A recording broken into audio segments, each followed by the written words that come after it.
तो कल United fans के लिए एक बहुत ही हैपनिंग दिन था और इसीलिए मैं ये वीडियो बना रहा हूं क्योंकि तीन तीन न्यूज़ आप कह सकते हो कि न्यूज़ की बरसात हो गई रात को अचानक से। तो पहले तो रेने हाग का कंफर्मेशन न्यूज़ आ गया और उससे पहले रुड वैन निस्टेलरॉय का भी कंफर्मेशन आ गया था। इसके बाद डेविड ऑर्नस्टीन ने न्यूज़ ब्रेक कर दिया कि Manchester United is really considering delete from Bayern Munich और डेलिट के लिए वो लोग जा सकते हैं, इनकी पॉसिबिलिटी बहुत ज्यादा है और ये दिन बर दिन बढ़ता रहा है and it is irrespective of the move of Geraint Brathwaite. मतलब ब्रेंथवेट वाला डील हो ना हो, डिलीट के लिए हम लोग जा ही सकते हैं। और उसके बाद जो न्यूज आया वो है कि ज़िरक्ज़े को भी हम लोग कंसीडर कर रहे हैं, उसका जो क्लॉज है वो हम लोग पे कर सकते हैं और उसको लेके भी हम लोग इंटरनली बातें कर रहे हैं कि शुड वी प्रोसीड और नॉट। और उसके बाद और एक न्यूज आया वो है कि मैनुअल उगार्टे को लेके पीएसजी के साथ भी रिसेंट आवर्स में हम लोग मैनुअल उगार्टे को लेके बातें किए हैं, तो उसमें भी हम लोगों को लग रहा है कि कोई ब्रेक थ्रू आ सकता है। तो ये तीनों डील को लेके थोड़ा बहुत बातें कर लेते हैं। तो पहले अगर डिलीट की बात करें तो देखिए, डिलीट के लिए मुझे लगता है कि I can give you 5 reasons why delete can be a very good signing for us. एक कि he is a very strong and इसका जो फिजिक है वो बहुत ही बेहतर है, इसका एरियल थ्रेट अच्छा है। नंबर 2, वो अभी भी यंग है, he is only 24। 3 number point है ये कि वो एरिक टेन हाग के अंडर पहले खेल चुका है आयैक्स में और लिसांड्रो मार्टिनेज के साथ वो खेल चुका है, तो इसीलिए टीम में जेलिन करना या फिर सिस्टम में इनहेरिट करने में उसे ज्यादा टाइम नहीं लगेगा। 4 नंबर, बिटवीन 40 टू 45 अगर हम लोग उसको साइन कर सकते हैं तो it will be a very good deal for us. And number 5 कि ये डील मुझे लगता है कि गो थ्रू हो ही सकता है। क्योंकि डिलीट मेरे ख्याल से एरिक टेन हाग को ज्यादा प्रेफर करेगा रादर देन विंसेंट कंपनी, जो कि अभी बायर्न म्यूनिख की करंट मैनेजर है। तो इसीलिए मुझे लगता है it can be a very good deal for us और ये डील एक्चुअली में हो सकता है। और अगर 40 टू 45 के अंदर, जैसे कि मैं बोल रहा था, वैसे प्राइस में अगर वो मिल जाए तो it will be a very good deal for us. और उसके डील में एक कौन भी है कि वो थोड़ा इंजरी प्रोन है, तो आज के डेट पे कौन से प्लेयर इंजरी प्रोन नहीं है? हर एक क्लब में आप देखो, इंजरी तो कभी भी किसी को भी हो सकता है, लेकिन अगर हम लोगों का मेडिकल यूनिट बदल जाए, मेडिकल स्टाफ अच्छा लाए हम लोग, तो हो सकता है कि चीजों में थोड़ी सुधार आ सकती है। और उसकी बाद अगर ज़िरक्ज़े की बात करें तो ज़िरक्ज़े इज ऑल्सो यंग प्लेयर, जिसका एज मेरे ख्याल से 22 टू 23 के अंदर ही है। तो इस एज ब्रैकेट में अगर हम लोग फिर से जाते हैं तो उसमें मेरा कोई एज सच प्रॉब्लम नहीं है, लेकिन एक जो बड़ा कौन है, वो मेरा कंसर्न जो है वो है कि अगर हम लोग फिर से एक यंग स्ट्राइकर ही लाते हैं तो हमारे अप फ्रंट में दोनों ही स्ट्राइकर, मतलब ज़िरक्ज़े एंड हॉयलैंड दोनों ही यंग स्ट्राइकर होंगे।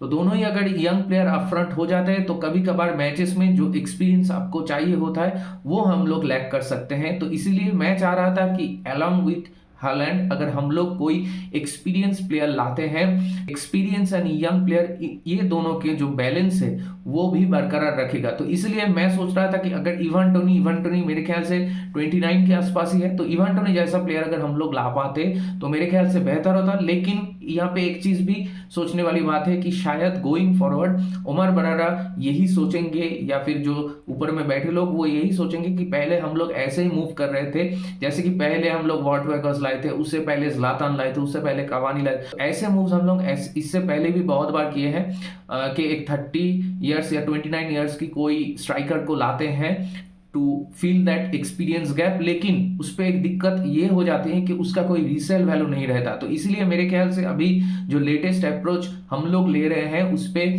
हम लोग पहले जैसा अगर चीजें करना चाहे तो उसी के लिए मेरे ख्याल से वो लोग ज़िरक्ज़े को ज्यादा प्रेफर करेंगे, क्योंकि अगर वो फ्लॉप भी हो जाता है तो उसका रीसेल वैल्यू आ पाएगा।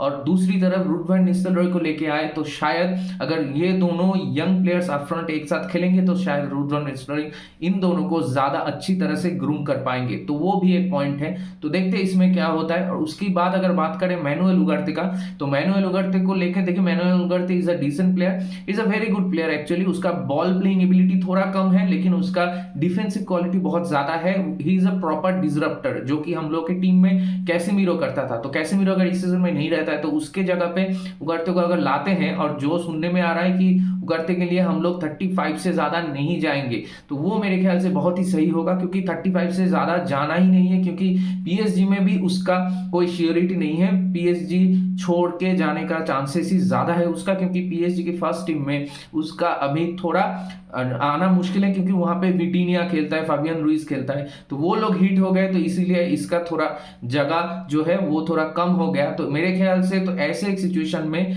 उगार्टे के लिए हम लोग 35 से ज़्यादा हम लोग को पे करना बिल्कुल ही नहीं चाहिए। और पीएसजी के साथ देखिए हम लोग का जो रिलेशन रहा है वो अगर हम हिस्टोरिकली देखें तो वो बहुत ही बढ़िया रहा है, तो मेरे ख्याल से उसमें ज़्यादा दिक्कतें नहीं होगा। तो अगर डिलीट और उसके साथ उगारते ये दोनों आ जाते हैं तो मैं तो बहुत ही खुश होऊंगा। उसके साथ मैं जिरिक्से वाला डील से पहले मैं चाहूंगा कि हम लोग और एक सेंटर बैक के लिए जाए और थोड़ा बहुत प्लेयर्स बेचे जो हम लोग बेचना चाहते हैं, like Greenwood, Jadon Sancho, Scott McTominay, ये सारे प्लेयर्स को हम लोग को सेल करना ही होगा।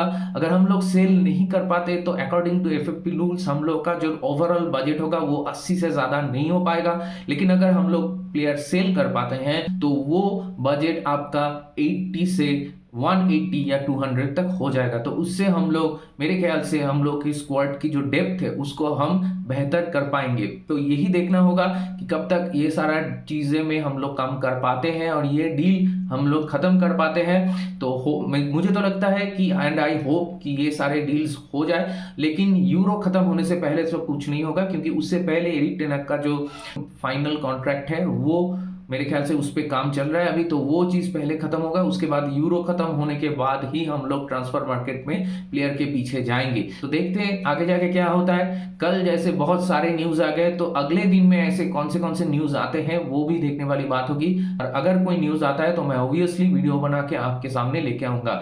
तो मिलते हैं बहुत जल्दी अगले वाले वीडियो में। और अगर आप चैनल में नए हैं और ये वीडियो आपको पसंद आया तो प्लीज मेरे चैनल को लाइक कर दीजिए, सब्सक्राइब कर दीजिए, शेयर कीजिए अपने दोस्तों के बीच जो यूनाइटेड के फैन हैं। बहुत जल्दी मिलते हैं अगले वाले वीडियो में, तब तक take care, glory glory Manchester United and United we stand.